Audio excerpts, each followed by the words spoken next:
Is it on? Can you hear me? Brilliant. So hello everyone, my name's Alison Robinson. I'm SRO of the Science and Innovation Day here at COP, and absolutely delighted to be here with you and introduce this great event which is called Inclusion is Key, and how we're trying to bring together the debates happening today about gender and science and innovation. But I am by no means the star of the show, so I'll pass over to the lovely Tamsin Edwards to host the panel today, and just thank you all for joining us. Good afternoon. Thank you, everyone, for coming, and hello to those watching on the live stream. I'm Tamsin Edwards. I'm a climate scientist at King's College London, and I'm very happy to welcome you to this event, Inclusion is Key, How Gender Equality Improves Science, Technology and Innovation for Climate Action. As we heard, addressing both the themes of today in one, science and innovation and gender. We're going to talk about how diversity benefits climate action and how gender-responsive solutions improve science and innovation, and celebrate some brilliant women working in science and innovation today. We have 4 extraordinary women I'm going to introduce you to in a moment. But to start us off, I'd like to invite Churchill MP, the Minister for Agri-Innovation and Climate Adaptation, to give us a keynote address to open the event.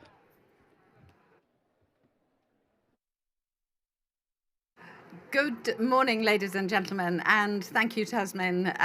I have just given an address at the tail end of the last event in the UK Pavilion, which was probably the most thought-provoking I've been to so far at COP. So I am looking forward to this one enormously this morning. Now, as you said, I'm joining you as the UK government's Agri-Innovation and Climate Adaptation Minister. This government is extremely interested in supporting science in climate and nature goals, as long as alongside promoting health and food security. Before this role, I was a health minister for some 2 years, and obviously you can imagine that in both jobs I have had both a daunting challenge rise up in front of me immediately I took the position on, but also I have had the privilege of meeting some of the world's most incredible scientists and innovators and researchers and problem solvers, and many of these were women. We make better decisions when we make them together. All the research indicates that women are instrumental in conflict zones in coming to better strategies and better solutions for people. The same is true in the world of science. Given the global context right now, I think we're all feeling the importance, and we are acutely aware of research and innovation in our daily lives, fighting the pandemic, but also understanding how we live with it in the future.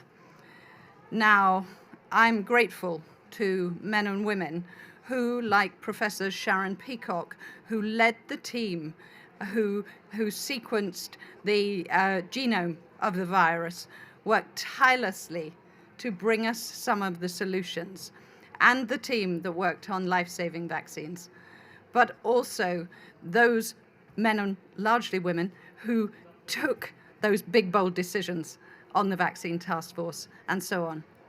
We can do it, but we bring different things to the table, and we need all our voices at that table. I'd like to dwell on that slightly, because just imagine if we had only half the world's brain power, or actually 49%, because women make up 51%, I think I'm right in saying. Now, if we didn't have that half, what would we have missed? How much longer would it have taken? Would we have succeeded in making the vaccines in the timescale that we did. We are better together, but we need to be equal. Our voices, and this came through in the last session on Indigenous people, the voices of women need to be heard and trusted and respected. So, to acknowledge the reality, we have a lot more to do for equality. Imagine if we did have equal access for all to all the opportunities to learn about science, equal numbers of women in science as role models to inspire young girls, equal numbers of women accessing education around the world, and later on, that technical education that helps them and their societies solve problems. Fundamentally, more scientists, more innovators, more researchers, more coders, more technicians working together.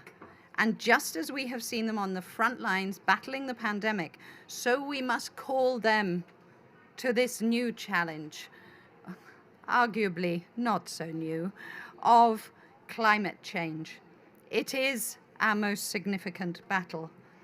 And arguably, that battle is one that we must approach with two different hats on, because we need to adapt, come what may.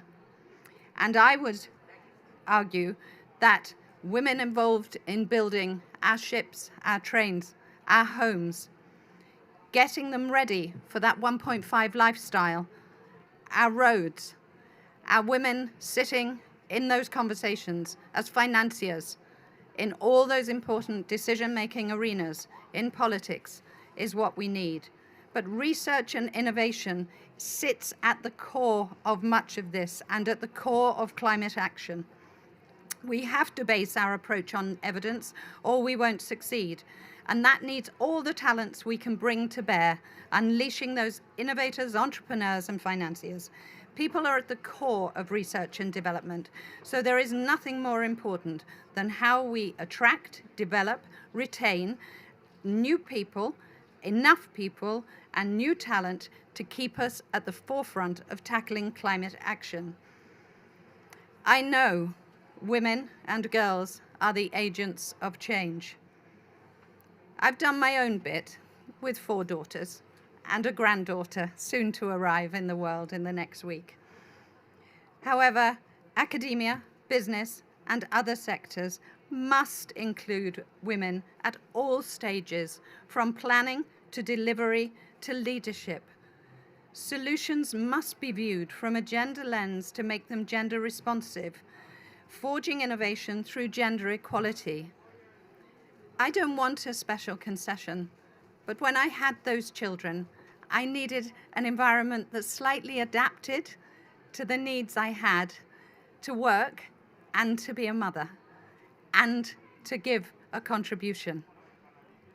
I think in this space, most of my life, we're not asking for something different. We're just asking for what is right. Now, as I say, we will hear about from the panel today how we can draw ideas from research through to innovation, ideas that we can all use, whether new business models, new technology to tackle climate change. The UK has made a specific commitment, research and culture strategy, to look at precarious early stages of research careers, how they can be put in place to support women in science to thrive.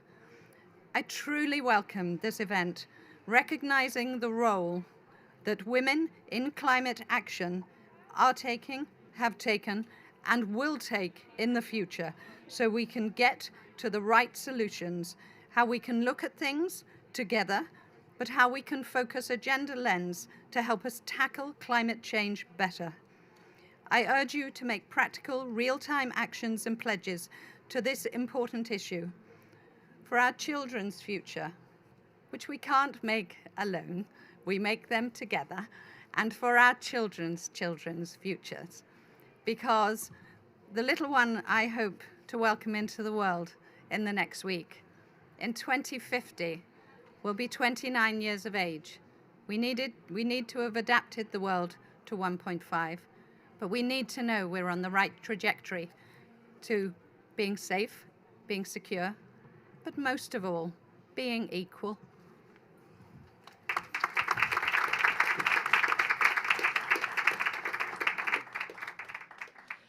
Thank you. Thank you so much for that fantastic introduction to the event, Jo. I'd like to introduce our first panellist, Professor Charlotte Williams, over here on the end. Charlotte is in the Department of Chemistry at the University of Oxford. And her research is in using carbon dioxide in products, including fuels and plastics. She's a fellow of the Royal Society. She has several medals and an OBE. So Charlotte, please just tell us a bit about yourself and the work that you do. Thank you so much, Tamsin, for the kind introduction. My research focuses on how you can chemically transform carbon dioxide into useful products. In particular, we're looking at taking carbon dioxide and locking it away in the structure of polymers. What do you use polymers for? They're all around you. They're in things like insulation foam, the soles of your shoes, in the electrolytes in your battery, and in the composites that power the wind turbines. The discovery that my team made more than a decade ago was a catalyst that allowed you to take carbon dioxide up into the polymer backbone in very high quantities. So up to half of that polymer is transformed from being carbon dioxide to being this useful material. We get lots of benefits through doing that in terms of reducing pollution, because for every molecule of carbon dioxide that ends up in the polymer, you save 2 more by not using petrochemicals. So I think that this is an interesting example of how to use carbon dioxide and turn it both into something valuable and something that has lower emissions associated with it. My research mission is to really understand the multitude of other opportunities for carbon dioxide chemistry. Thanks, Charlotte. I think it's such a really interesting turnaround of the way we think of CO2 from a pollutant to a product, to something that we can really use and value if we treat it in the right way.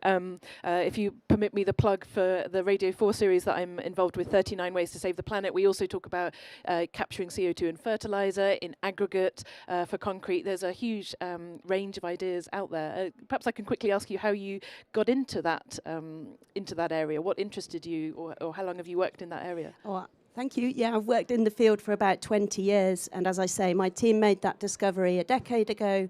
We founded a company that's based in the northwest UK that's commercializing that technology. But for me, the heart of this is always about that very difficult to react molecule and how you figure out ways to transform it into useful products with lower greenhouse gas emissions.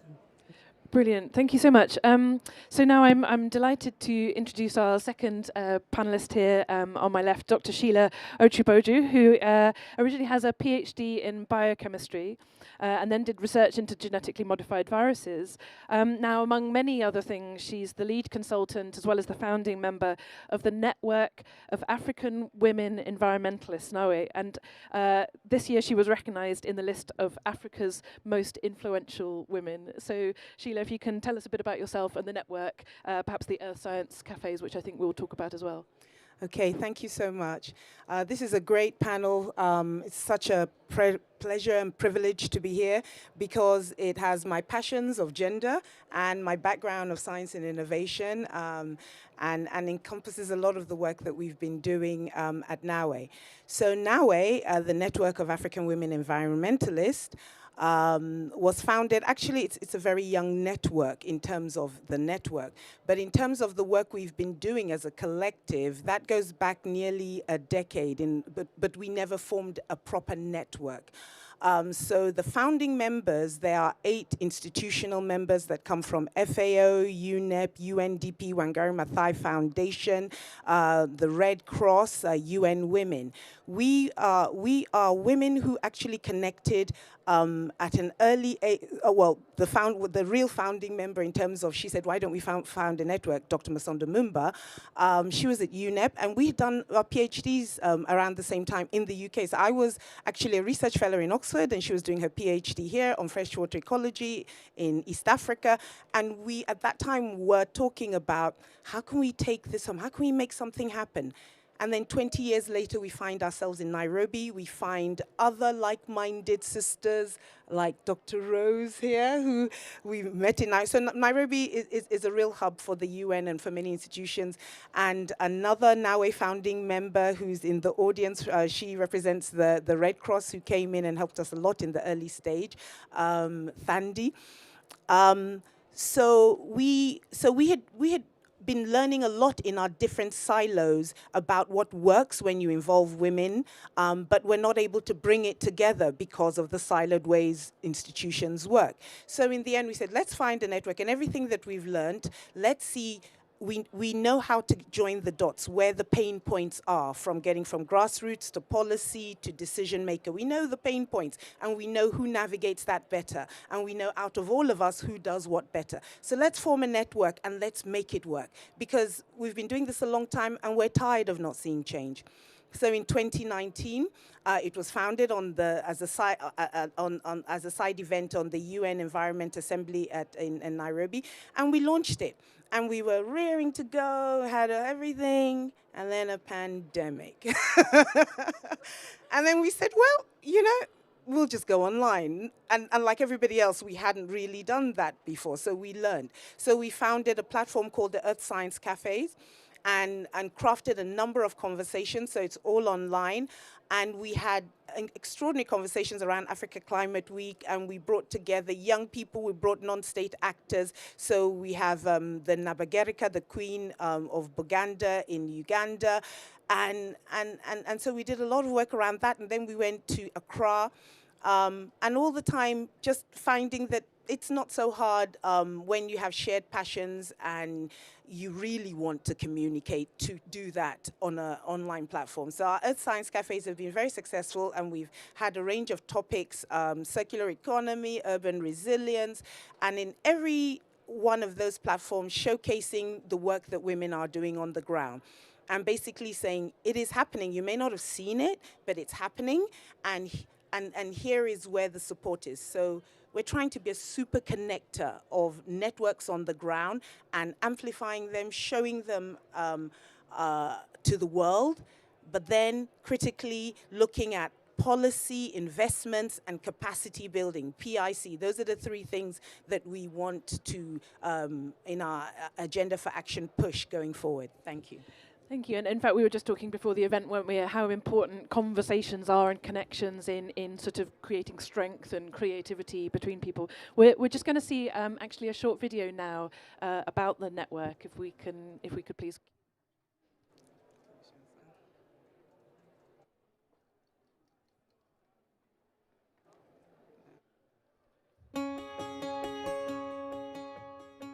The Network of African Women Environmentalists is a network of networks, working through a complex matrix, connecting environmental advocates working at different levels, sectors, and countries. And we support them to commit to their restoration journey, to realize the future they want for their degraded or fragile landscapes during the UN Decade on Ecosystems Restoration. NAWE was co-created by a group of African women who are recognized amongst the most influential women in Africa. We've grown by creating listening platforms such as the Earth Science Cafes to connect locally led, community-driven environment actions to powerful multilateral agencies. The Earth Science Cafe is the first ever that we've done to bridge science and society, and not necessarily science in the actual sort of conventional sense. It's actually even the traditional and indigenous knowledge systems that have been existent within the communities across Africa. What does this information also feed and contribute to the actual conventional science? I was born in a place like this in Nigeria. I studied science because when I was growing up as a child, I was very interested in insects. I would play by the river. So I was curious about the natural world. So I ended up studying science and I became a scientist. Then one day I came back to my mother and I said to her, oh, look, I'm in a magazine, see me. This is my work. They're talking about the work that I'm doing. And she said, it is good, my daughter, it is good. But how is this work that you are doing here going to relate to the people back home. The Sahel I knew, the Sahel where I'm born, the Sahel who really gave me everything and make me who I am, is a Sahel of opportunity, is a Sahel of where you can find everything. Sometimes you may have the will to do something, but if you don't have the knowledge to do that thing, it can be a little bit difficult, and especially dealing with money. So we've been able to go around the country to the tables to capacity build the women on issues finance. So it's about thinking, okay, I'm putting in a new road, it's going to have these environmental effects, how do I ameliorate it? It's not just the road, it's looking at the city as this living hydrological thing that will change.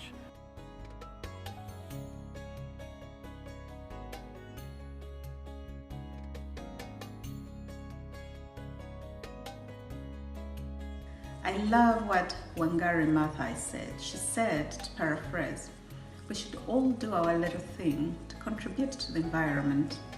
And her little thing, to use her words, was to plant trees. But in fact, we know it was not a little thing because she went on to plant millions of trees. NAWA is making an urgent call for accelerated action on gender-informed policies, climate finance, and capacity strengthening initiatives.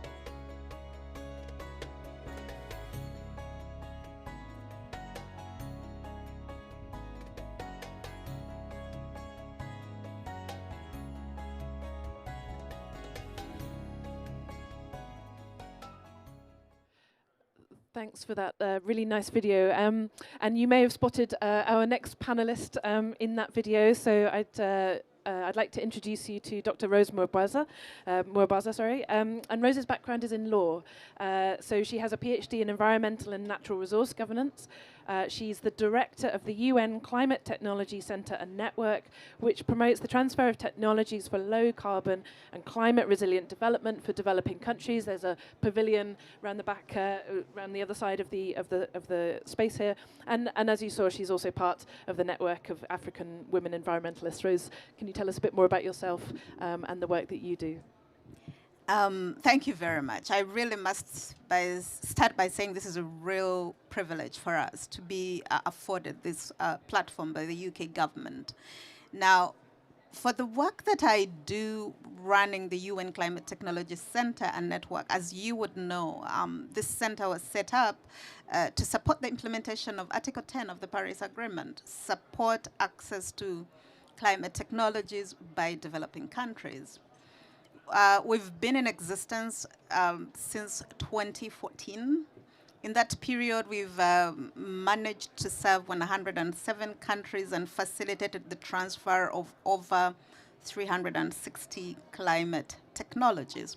And they range from anything from agriculture to energy, food systems, cooling, anything that you can think of that developing countries are talking about.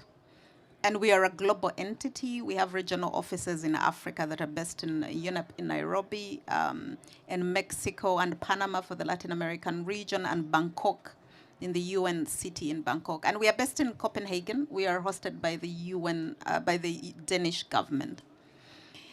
This work is important to us for two reasons.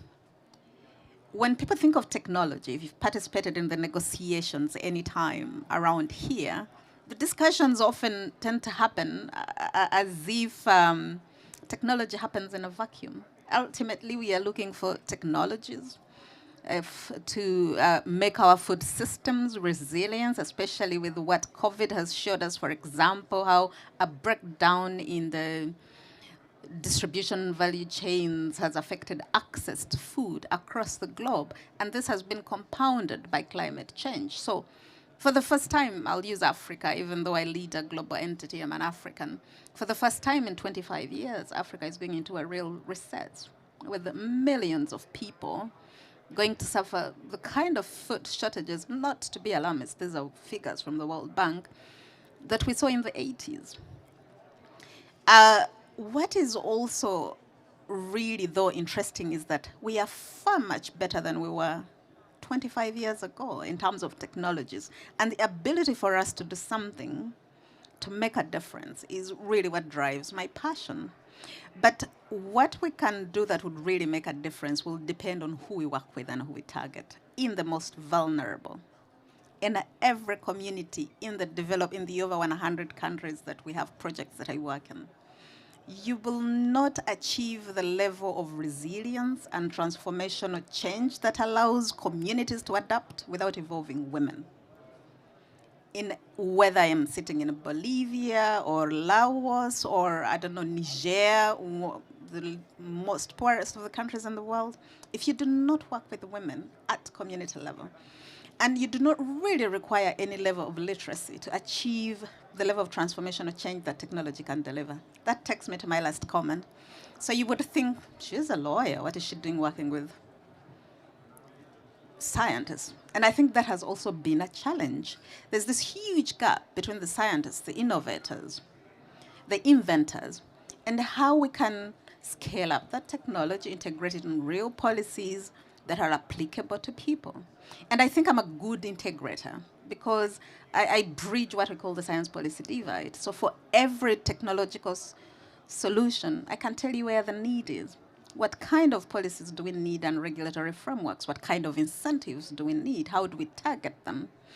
And so I think it creates a good balance when I work, especially with my sister scientists. So if it's carbon capture or the genetic engineering work that people like Sheila do, that is something I can do because technology is an enabler. But for it to enable the kind of resilience and adaptive capacity that we need to live in a world of 2.7, if we are lucky, or less, you need several other enablers, finance one of them, knowledge and skilling and accessing these technologies, and the right policies. And that's why for member states like the UK, who's also the co-presidency, this is an absolutely important opportunity. Thanks, Rosa. We're definitely going to come back to some of those issues in the Q&A, in the discussion afterwards. But I'll come now to our fourth panellist. I'll introduce you to Pauline Lançon, whose training is in environmental engineering, particularly sustainable technologies and ecosystem management. In 2019, she was the winner of the Gender Just Climate Solutions Award at the UNFCCC Climate Summit, co-organised by the UN Climate Technology Centre and Network. She won this for this project called Universe Cell, the French for salt, developing more sustainable, less labour-intensive livelihoods for women producing salt in Guinea-Bissau. Pauline, can you tell us a bit about yourself and this work? Yeah, thank you. So it's a real pleasure for me to be with you today to share some experiences and inspiring messages from the women I'm working with. So I work with Universal Association. Our projects aim to improve the livelihoods of women and communities, especially in mangrove areas in West Africa, thanks to the sustainable management of natural resources and the development of innovative solutions in rice and salt production techniques. So to do so, our work is based on know-how exchanges between producers, and actually this is our motto. So the expertise is predicated on French salt producers' ancestral knowledge, which are shared with and adapted by the salt and the rice producers in the countries we are working in, like in Guinea-Bissau. And so through collaborative approaches, we really want to create sustainable production techniques which are based on needs and based on traditional knowledge. This is really important to us. So regarding especially what we are doing, regarding the rice production, we work on efficient water management that can increase the yields and will permit the rehabilitation of abundant rice paddies. And regarding salt, actually this is an exclusively feminine activity in Guinea-Bissau. Only women produce salt there. And we work with them so that they can gain technical skills through the development of a solar technique. When they usually produce salt using wood as a fuel to dry the brines. But you will better understand thanks to the video coming just after. Great, thanks, Pauline. Yes, we have a really nice video showing this work that we can just show now. Thank you.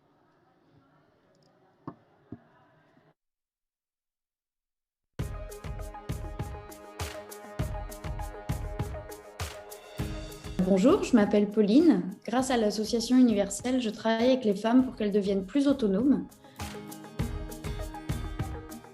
La technique traditionnelle consiste à ramasser de la terre salée, de la terre qui est très chargée en sel, que les femmes vont ensuite filtrer avec de l'eau des bras des mangroves. Cela va produire de la saumure que les femmes vont ensuite faire bouillir sur un feu de bois.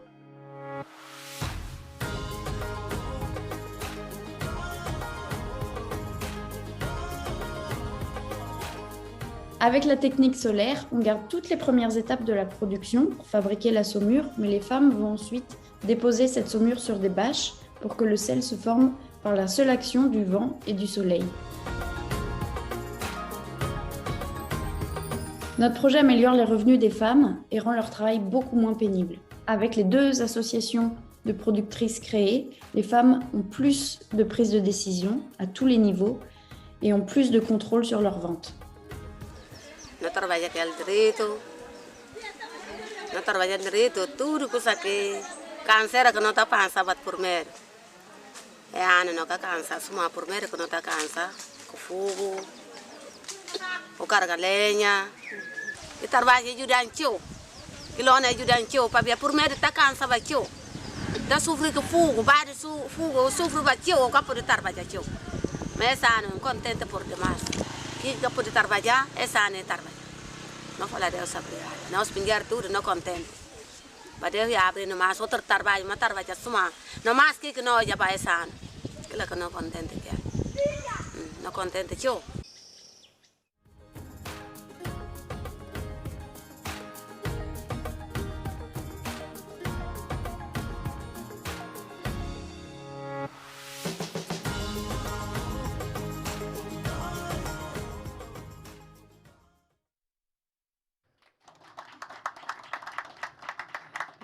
Thanks for that, Pauline, and really showing, really illustrating well that idea of co-benefits, something that benefits both environment and women's lives.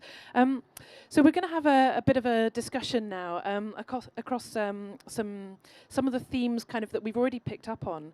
I'd like to perhaps start with you, Sheila. Why does it matter to have women leading in tackling climate change? It matters for many reasons, but I'll just name perhaps 3. One, it matters because women have an inclusive way of looking at things, because we are very much integrators in the way that we live and we work. So often climate action is approached from just one silo way, but now we see, especially now with the pandemic, we see that you're looking at health, you're looking at all the different sectors in science. They all come together. So it's important that women are involved because we have a much more holistic way of looking at things. It's also important because women are involved in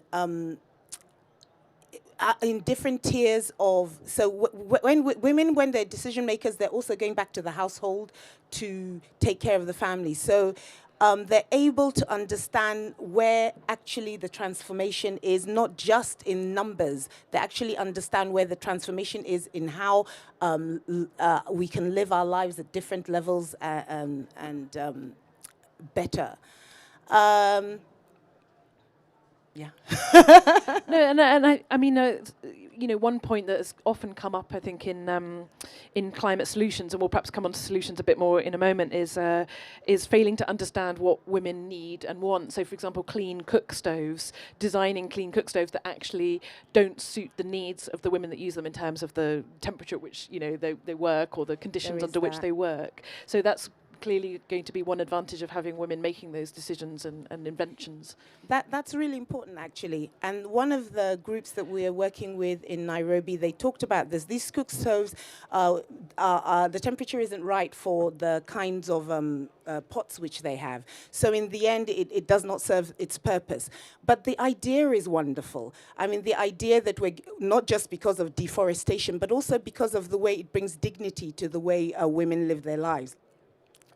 When you look at the traditional kitchen where wood is burnt and the traditional way, they're black, they're dirty, it causes a lot of respiratory diseases.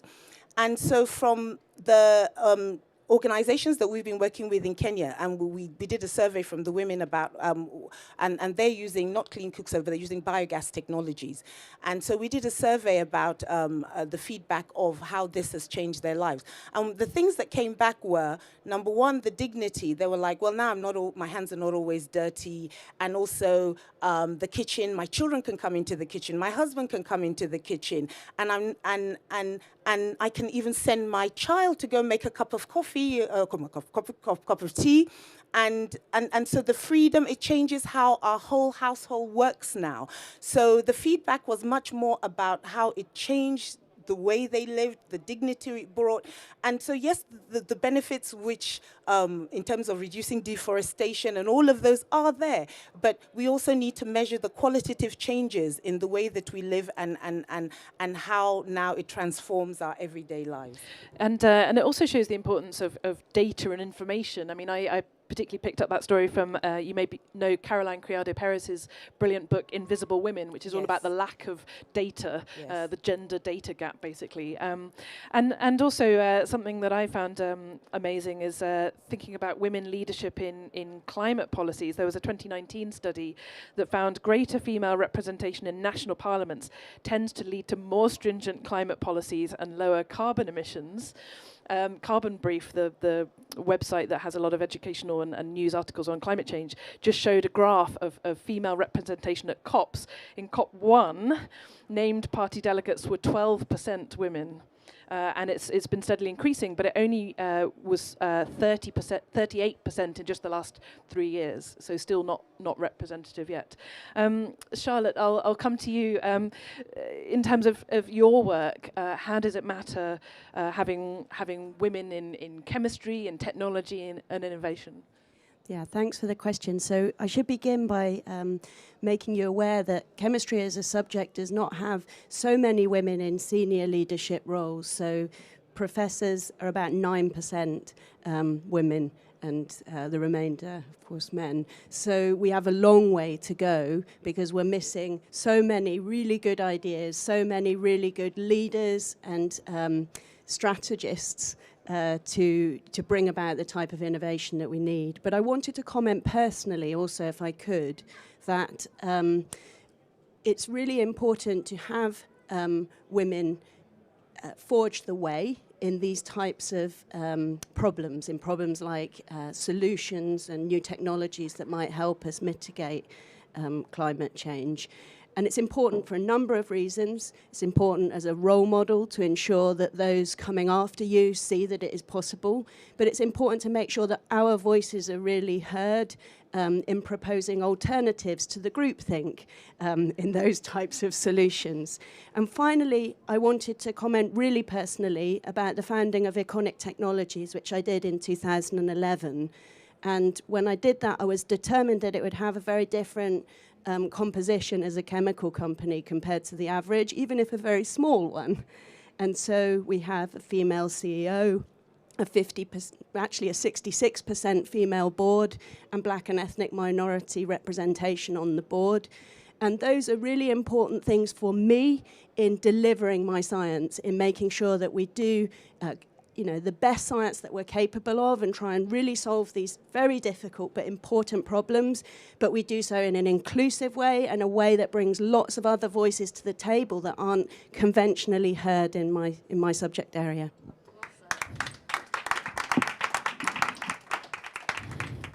Thank you, Charlotte. And of course, you know, we all know the challenges that can be faced by women working, whether it's in science and technology or innovation or all the fields we're talking about.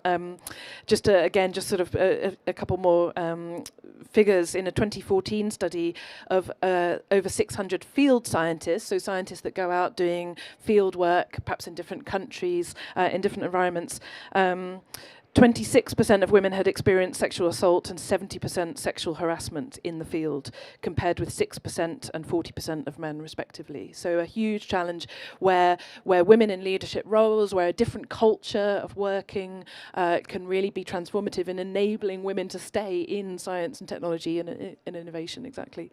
Thank you. So I'd like to perhaps turn a bit more to solutions and pick up this idea of gender-responsive solutions. If I can hazard a definition that I read, gender responsiveness refers to outcomes that reflect an understanding of gender roles and inequalities and encourage equal participation. And there are many more aspects to that, I think. But perhaps, Rose, would you like to talk about, you started to touch on this, but what do good gender-responsive solutions look like to you? Thank you. I think across the board, in spite of the tremendous progress we've made, as you've noticed, even within the science policy interface, women trying to bring science to policy, like myself, there's still very few of us. I sit in the technology negotiations. I negotiate with private sector companies to enable us to access this technology so we can transfer them to women, and there are very few women. But to the point you're making in terms of where the action is. Yesterday, I attended one of what I tell people is my favorite events that we run at the UN Climate Technology Center, the Gender Just Climate Solutions, where we spend a whole year canvassing the world through our large networks, including the network of African women environmentalists. Who are these women doing transformational work, whether it's a technological innovation, improved solar panels, or an indigenous technology, or women like Pauline, who, when we talk about technology transfer, it's not just the high-level technology transfers. She's French. She noticed a methodology of these African women and said, it's very similar to what we used to do in France. I think I can endogenize this technology and transform the lives of these women. So we spend a whole year looking out for all these innovations. And then we have this big ceremony of what we call the Gender Just Climate Awards. And it's truly amazing the kind of things that are happening on the ground to transform our lives. And so even as I work with the big companies, with member states on carbon capture and sequestration technologies or green hydrogen, I know as a woman, the lives of real women are being touched by the work of women like this, and it must be brought to the fore. We've always said we are not always the helpless victims. As women, whether in a developed country like the UK or a developing country like the one I come from in Uganda, we are powerful decision makers. We determine how innovation happens. I determine the food my children eat. You're talking about children, the equipment we buy, the car we drive, so we can really drive climate-sensitive innovations. And this is a powerful voice that we can have. If you look within the SDG, the conversation on sustainable consumption and productions, how we eat our food and impact our whole value chain, say, on food systems. So there's a whole lot of things that we can do. As you can tell, I'm passionate about this. I could talk forever, but I'll stop for now. Thank you. And I think it's what I really enjoy about this panel and what we're talking about is that I think very often the conversation on gender and climate is around the gendered impacts of climate change, which are very, very important in terms of women having less control over food resources globally, being more vulnerable in many ways under, for example, extreme weather events. But here it's about mitigation of emissions, of reducing air pollution and deforestation, but also about empowering women in their livelihoods. I mean, Pauline, perhaps you can talk a bit about I don't know how it was for you for working with these women, what it brought to them to do this work, expand on that, or perhaps what areas you think you might even go into next with this kind of idea. Yeah, because, well, I talked to you about the technical aspect we are going through, but there is also organizational skills, excuse me, that we are working on. So we really work with those women so that they can gain skills and power. And so part of the technical support that we are developing with them, we also provide financial management, sales, and we go in the structuring of their of women producers groups into more organized cooperatives or associations, so that they can gain in autonomy and have real recognition in the local economy, and have full and equal participation in decision-making processes and in their community and in their village. So for us, in our project, I think there are three main aspects that make good gender-responsive solutions. The solution is gender-aware in its design, first. It's gender responsive because it contributes to the control of women and their leadership, and it's gender transformative because it contributes to equal societies, and it ensures the long-term transition to local low-carbon economies. So. Thank you, and again, that really highlights the kind of holistic view I think that all of you are demonstrating in your work and talking about. We've got time now for some questions. If anyone would like to ask either a specific panelist or perhaps to everyone, please do put your hand up and ask some more. Yeah, I think at the front here. I think shout, and I can always repeat it perhaps for the live stream as well. Okay.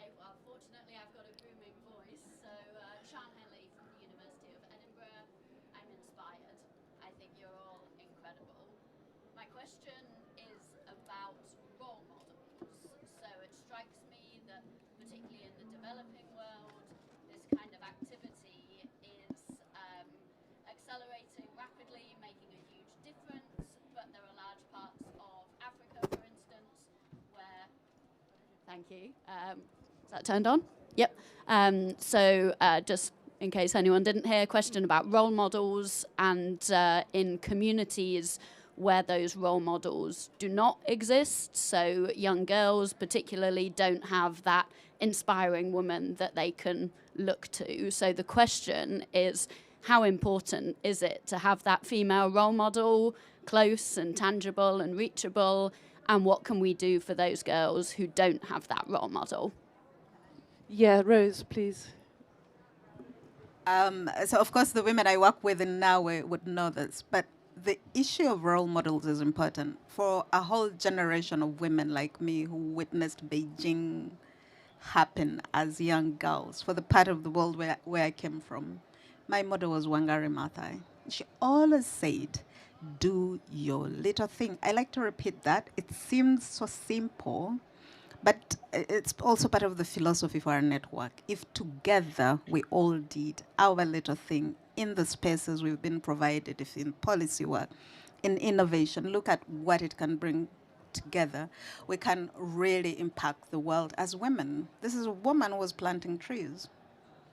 And she planted trees all over the world. So I truly believe in the power of role models, women who have impacted the lives of women like us. This is why I do what I do. It's because of Wangari Maathai and her daughter Wanjira Maathai, who is a UK co-presidency champion, president of the Wangari Maathai Foundation, is a network member, and we are working to memorialize one of the biggest water towers in Africa, in Kenya, that she saved, the Karura forest. So to the point you're making, it's absolutely critical.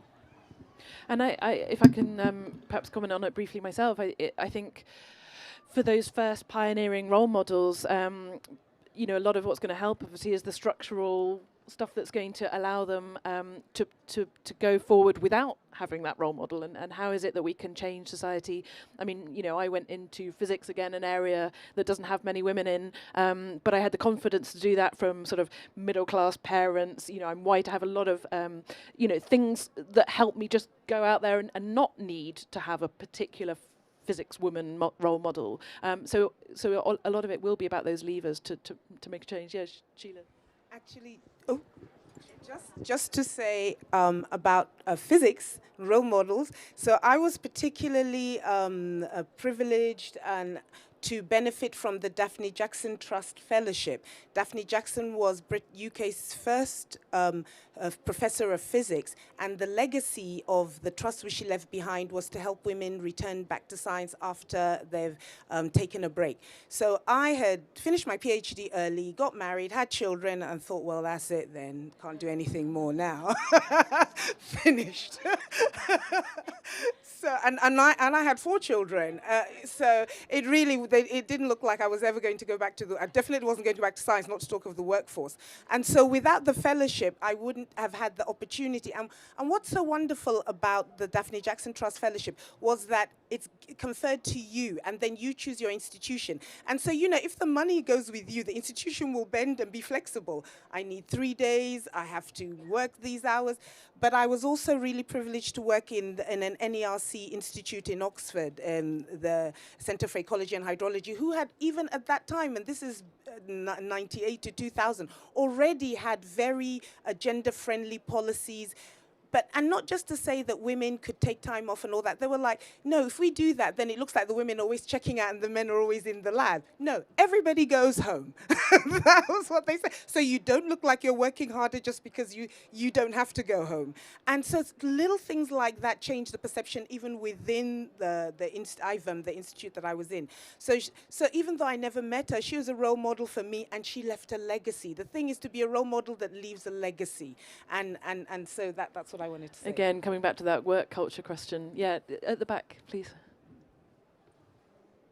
Thank you very much. My name is Siata Scott Johnson. I'm from Liberia, West Africa, and I'm from the Female Journalists Association of Liberia. We have this small grant that we're trying to create awareness as journalists on climate change and everything.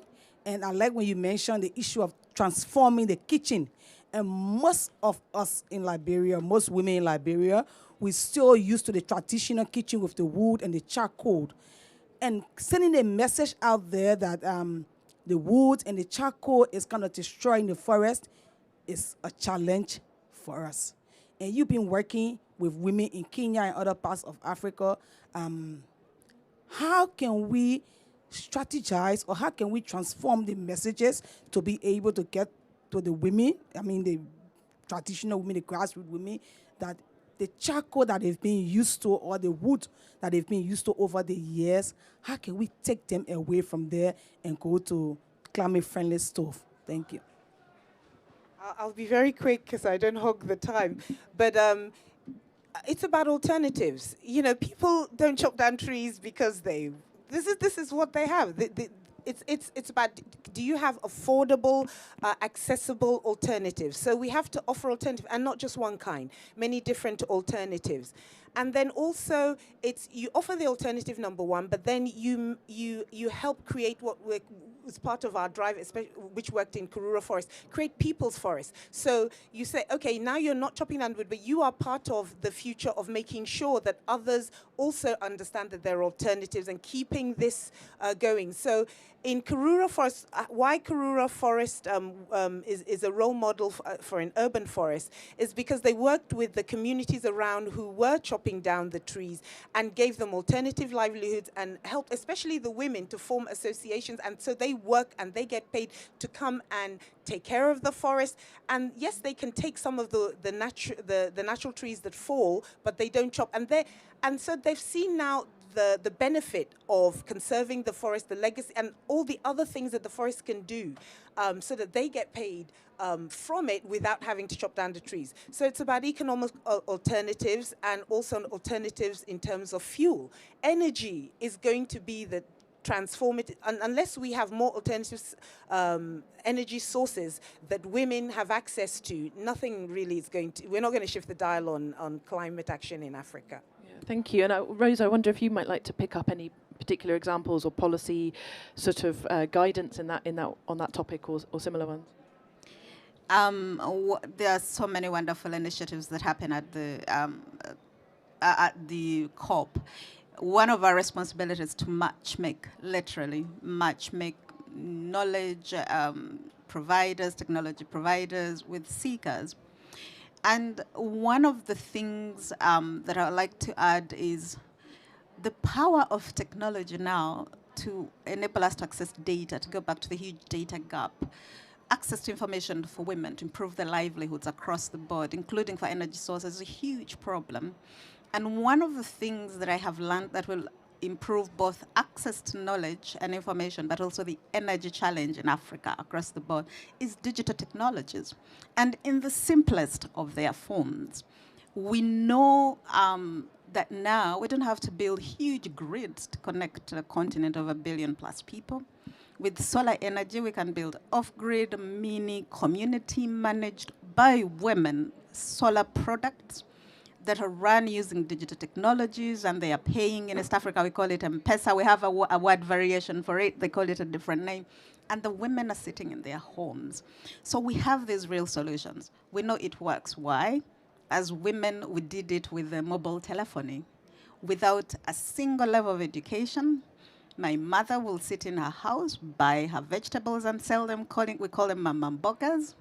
And then she will send a text message to her pharmacy, use that money to buy the drugs for herself, and she will pay for her water and solar-generated power.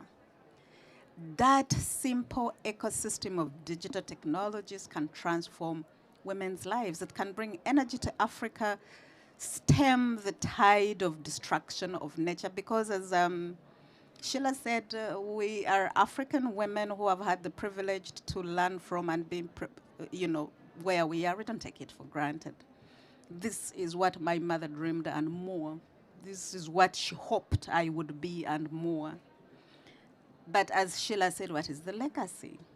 So it is a professional but a personal calling. So we know these technologies, the privileges that access and choices present.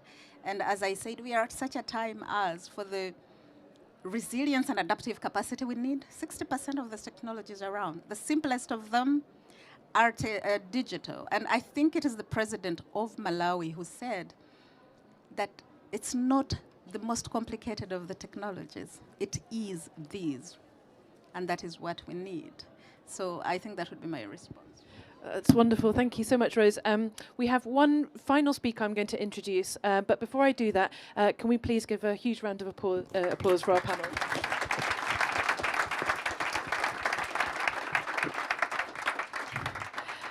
So just to close the event, I'd just like to invite now Dr. Angela Neuf, Chief Research and Development Officer at Reckitt, who's the sponsor of this event, to say a few words. Thanks, Angela. Wow. Thank you. One of the most powerful and engaging conversations I've been part of. My sincere appreciation for everything you do. Inventing, innovating. The women that you are seeing in front of you today are our future, and they are also our present. There's no doubt about it. Inventing new ways, entrepreneurs, building connections and ecosystems and communities, and building it all for us, for our planet, for our children of today, for our children of tomorrow. Today is a very important discussion at COP26. The idea around science, technology, innovation, gender equality must be met with great energy, great ambition, and great capability. As we turn to these critical conversations that are taking place, we also have to ensure that they drive action. We all recognize that the climate challenge is disproportionately affecting women and children. We've seen it through the pandemic. Women are leaving the workforce at magnitudes are setting us back decades.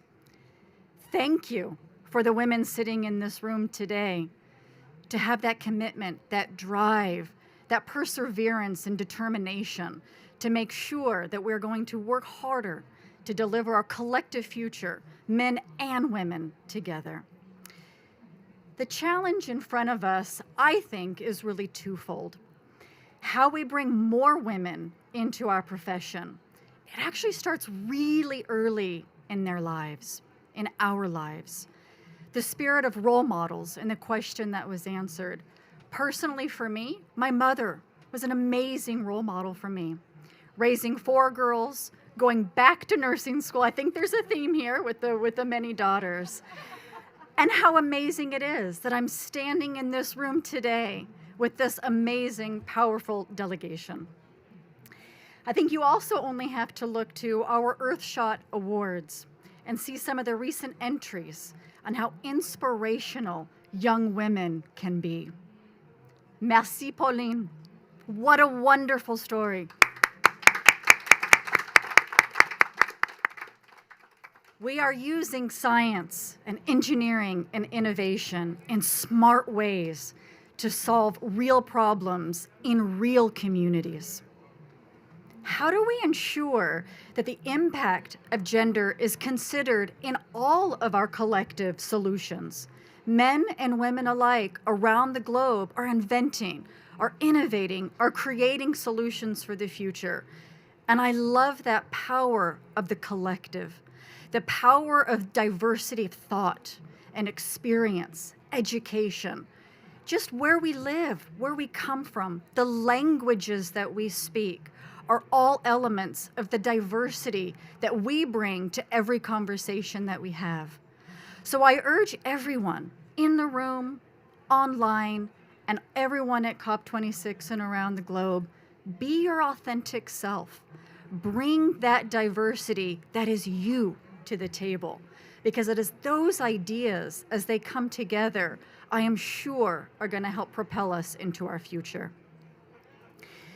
There is also no doubt, I believe we have heard many stories today, that the need for systemic integration of these thoughts and ideas is critical to our collective future. We must have gender considerations into our approach of climate action, bringing that diversity of thinking, knowledge sharing. I think it's amazing what we heard today. We heard community, we heard system, we heard things bigger than the thing. We heard the holistic view. That commitment to diverse teams and leadership are vital to the advancement of innovation, of research quality, and decision-making. As a passionate STEM leader, I want to ensure that I am holding myself accountable as well in terms of creating an environment where all of that diversity of thought and experience can be valued. I want to hold my peers, my stakeholders, my colleagues accountable for building inclusivity into everything that we do. We have to say something. So thank you for sharing your stories and choosing and being courageous to say something. Thank you so much.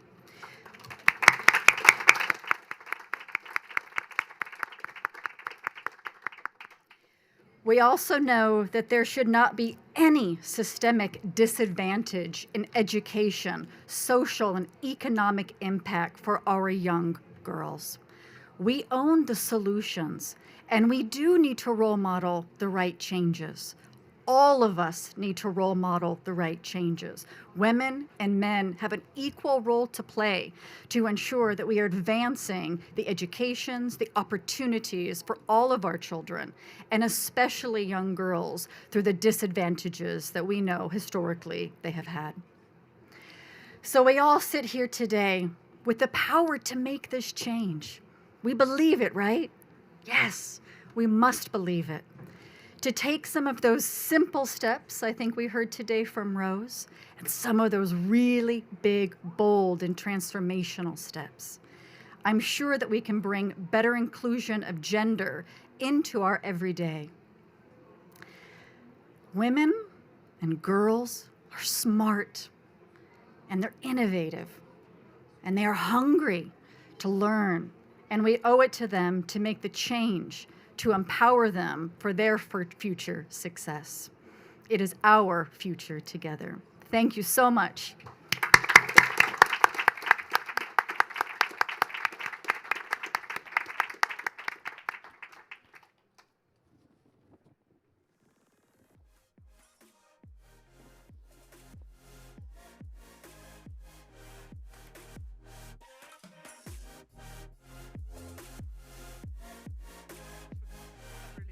say any more. But please do stay for some lunch as well, and I'm really delighted that you've all attended. And thanks again to our panel and our speakers. So thank you.